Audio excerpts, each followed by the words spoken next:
Je continue à cultiver mon anarchisme comme un état d'âme, un mélange de misanthropie et de besoin de tendresse. À mes contemporains, je souhaite que leur désir de trouver un Dieu et des maîtres soit exaucé. Moi, je demande que ma vie indolente se poursuive et que la nostalgie me préserve pour longtemps encore des folies de l'espérance.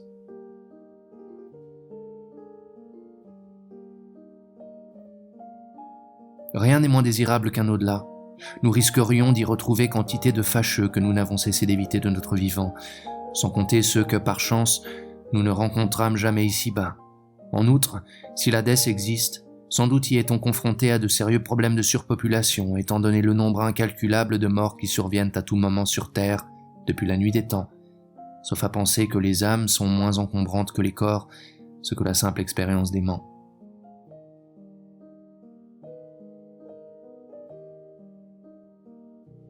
Plus les jours passent, plus je manque d'énergie.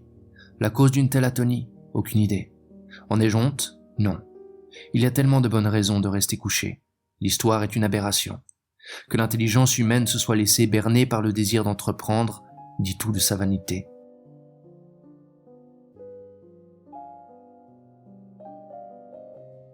Délaissés de Dieu, livrés à nous-mêmes dans un monde à la dérive, nous nous accrochons à des riens.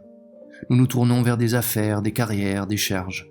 Nous nous étourdissons de glorioles que nous valent quelques succès galants, politiques, militaires, sportifs ou littéraires. Nous nous entourons d'une famille pour peupler notre solitude. L'opulence engendre l'ennui, l'aisance la frustration, la misère le tourment. Un désert intime nous ronge et le vide nous assèche le cœur. Le seul amour que nous éprouvons n'est que l'attachement que chacun voue à lui-même et qui le fait agir pour son seul intérêt. Vides de toute tendance charitable, nous ne pouvons nous voir les uns et les autres que comme des prédateurs auxquels il nous faut échapper, ou comme des proies sur lesquelles nous allons nous acharner.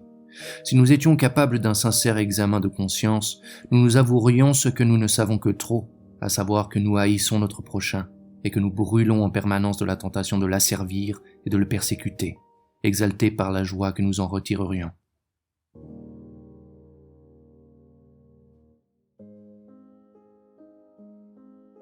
L'essentiel du pessimisme n'est pas de dire que le monde est mauvais ou mal fait, mais qu'il n'y a pas de monde. Seulement un réel tissé du hasard, du temps, de la mort et partant, que rien n'est fait pour le bien des hommes.